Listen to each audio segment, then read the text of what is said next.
Breaking news, police wrapping up an investigation at a crime scene along Cortlandt Avenue in downtown Atlanta. That's after they responded to the scene of a deadly shooting in southwest Atlanta. Good Day Atlanta's Brittany Edney live in downtown with details on both of these incidents. Brittany, a busy night and morning for police. Yeah, that's right. It went from overnight to earlier this morning. We're going to run through both of those incidents, starting here with Cortlandt Street northeast, where it meets Andrew Young International.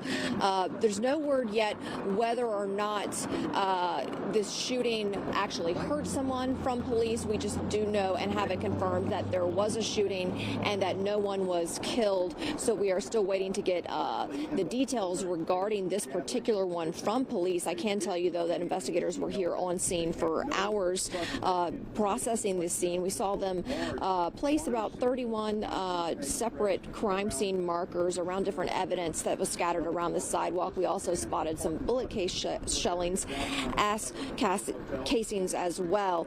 I want to go over really quickly the earlier shooting, also under investigation by APD. They confirmed that there was a deadly shooting in southwest Atlanta. They responded just after 10 p.m. to an area near the neighborhood market on Allison Court, not far from DeLoe Drive. We're still awaiting details specifically on what happened right there from police, but officers are interviewing witnesses and gathering video evidence. Anyone with any information regarding either of those shootings is asked to contact APD. Reporting live in downtown Atlanta, Brittany Edney for Good Day Atlanta.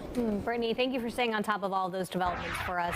Turning now to South Fulton, where 4 children between the ages of 11 months and 9 years old are safe after police say they were kidnapped by their own mother. Police found them with a woman at the Greyhound bus station in Atlanta.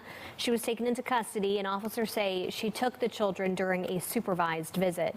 Now that mother facing 4 counts of kidnapping. The children are back in the care of the Georgia Division of Human and Child Services. Well, a woman who says she developed a serious medical condition after using hair relaxer products can now go forward with a lawsuit against the manufacturers.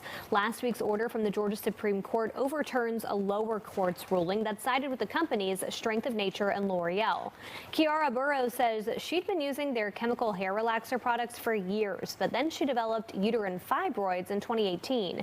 She filed suit 4 years later after a study found a possible link between the products and uterine cancer. The companies tried to get this lawsuit dismissed, claiming her first purchase of the products fell outside of Georgia's 10-year time limit for such cases, but the state Supreme Court disagreed. Both companies say they're disappointed in the ruling and that Burrows' claims have no legal or scientific merit. Well, Georgia Power has plans of adding a lot more energy to the grid. To do so, the utility has to first ask state regulators for permission. The utility will seek that approval from state regulators this week to add nearly 10 gigawatts of energy to the grid.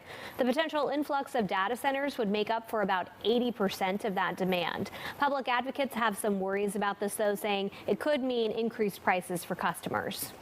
All the data centers come to Georgia that Georgia Power is hoping for.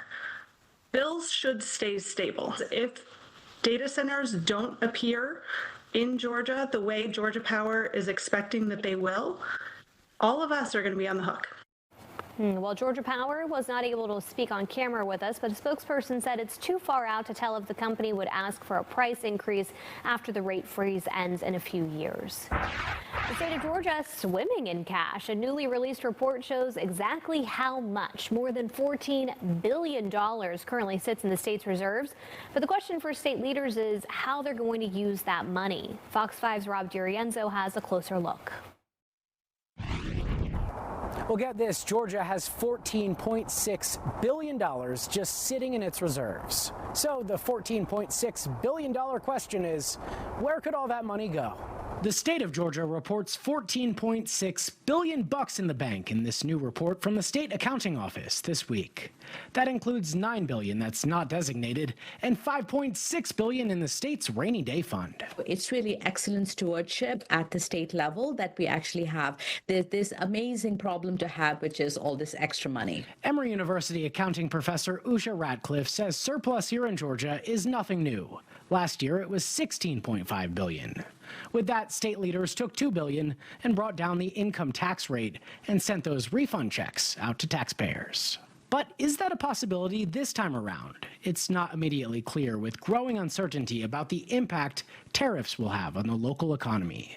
The state will also have to cover for federal cuts to Medicaid. When you look at the general fund for the state of Georgia, which is roughly $33 billion or so, half of that is coming from individual income taxes. And that's with a growing push among Republicans under the Gold Dome to do away with income tax altogether. Lieutenant Governor Burt Jones, who's running for governor, pledged to make that happen. But that would wipe out the surplus in less than a year. Just because you have a surplus doesn't mean we should spend it all in 1 year. I think we must still continue to be cautious and prudent.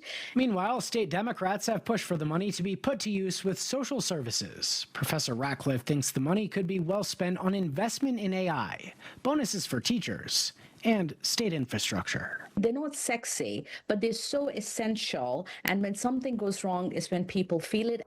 Now, ultimately, the state's finances are up to the General Assembly, which won't be in session again until January. That's when Governor Brian Kemp plans to propose his budget for the next fiscal year. At the state capitol, Rob DiRienzo, Fox 5 News.